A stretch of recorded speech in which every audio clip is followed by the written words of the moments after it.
Bonjour à toutes et à tous, nous sommes toujours ici à Deauville pour les 22e rencontres Amarae et nous allons parler courtage avec mon invité Robert Leblanc, PDG d'E.ON France. Monsieur Leblanc, bonjour. Bonjour. Alors le contexte économique n'a pas été évident ces 2 dernières années, en 2013 également. Comment vos clients vous l'ont fait ressentir? Est-ce que vous, pour le courtier que vous êtes, vous avez vu des difficultés émerger? On travaille avec beaucoup d'entreprises de taille importante, des très grandes, des un petit peu moins grandes. Mais finalement, une catégorie d'entreprises qui, et surtout quand elles nous font confiance à nous, qui sommes un courtier international, sont concernées par l'international. Dès qu'on sort des frontières de France, les choses vont un petit peu mieux. Et donc nos clients, au total, vont plus ou moins bien, mais je n'en ai pas vu qui aillent franchement mal.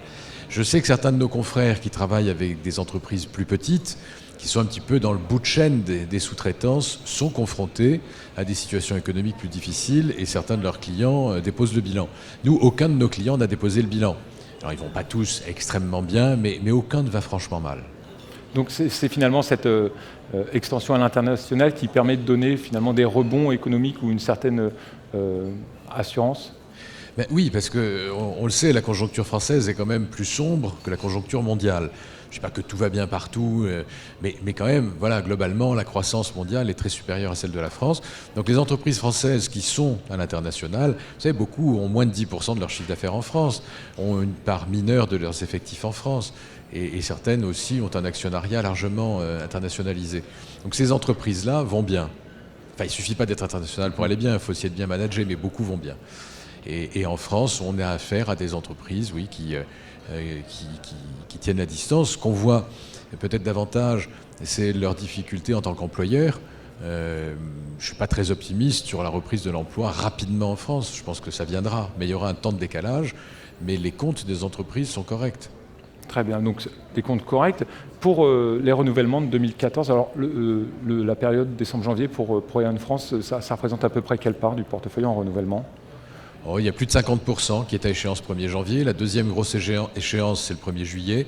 Et puis, il y a toutes sortes d'échéances intermédiaires avec des clients qui ont fait ces choix historiques.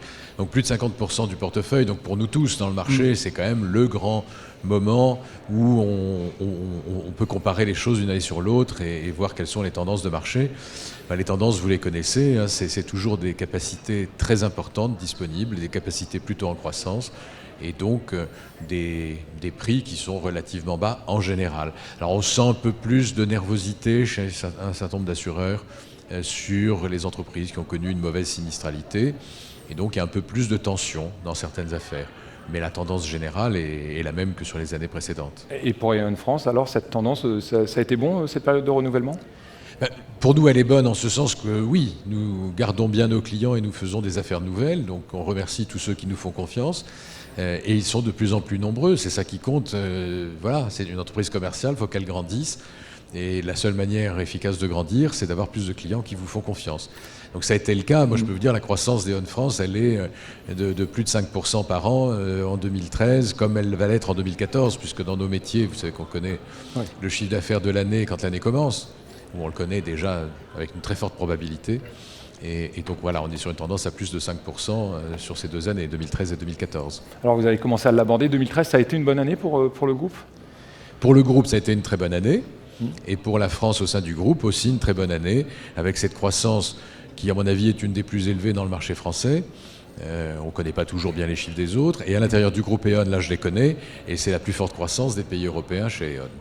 Donc très bien, félicitations. Et c'est sur tous les segments, vous arrivez à Oui, c'est tous les segments. Enfin, vous savez, les segments, on peut dire qu'il y a l'IARD, comment dire, enfin, sur mesure, les assurances de personnes de la même manière, et puis on a l'affinitaire qui prend de l'importance, qui est tout ce qu'on fait sur un mode plus industrialisé, en priorité évidemment les particuliers, mais aussi les TPE et aussi des approches sur des associations professionnelles. Et en fait, la croissance est sur tous les segments. D'accord. Et alors justement sur ce créneau TPE particulier, c'était l'un des axes stratégiques de 2013. Ça sera poursuivi en 2014. Qu'est-ce que vous en attendez? Oui, déjà on ne fait pas trop de stop and go, donc si c'est un axe 2013, ça reste un axe de 2014. Et oui, je vous confirme concrètement, nos premiers pas... Vous êtes vraiment satisfait de ce qui s'est passé sur... Voilà, c'était nos premiers pas sur le web en 2013. On avait un portefeuille historique de particuliers qui n'avait pas de moteur de croissance. mais qui était stable parce qu'il y avait une bonne qualité de service et une clientèle historique qui n'est pas dans les catégories de clients les plus mobiles. Donc entre la qualité de service et leur profil, bonne stabilité, mais pas de moteur de croissance. Et donc il fallait en trouver un.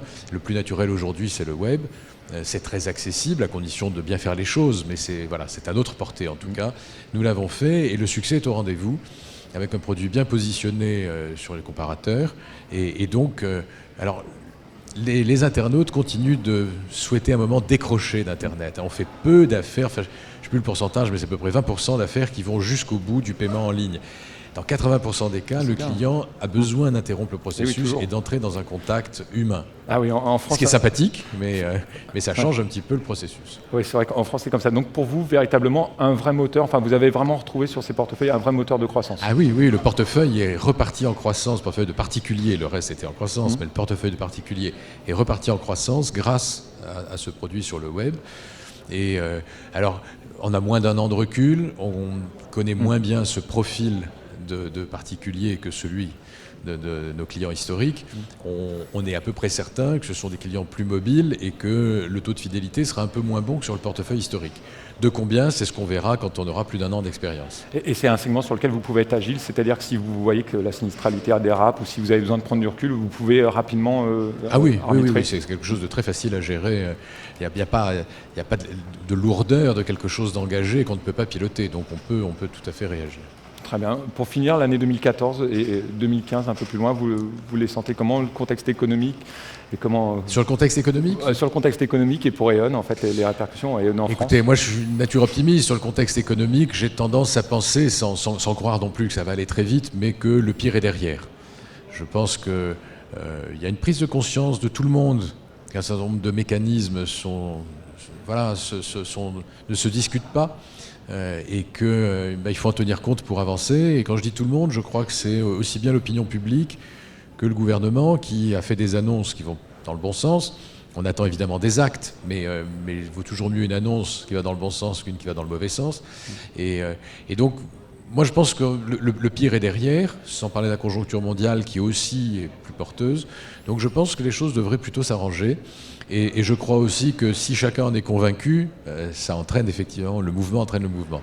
Donc je suis plus optimiste. Je ne pense pas que ça aille très très vite, parce qu'il n'y a quand même pas non plus tous les bons ressorts pour que ça aille très vite.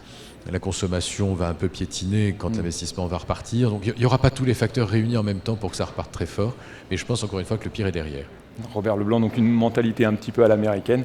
L'optimisme, meilleur est à venir. Merci beaucoup pour cette interview. Je vous rappelle que vous pouvez retrouver toutes ces interviews sur le site News Assurance Pro. À très bientôt.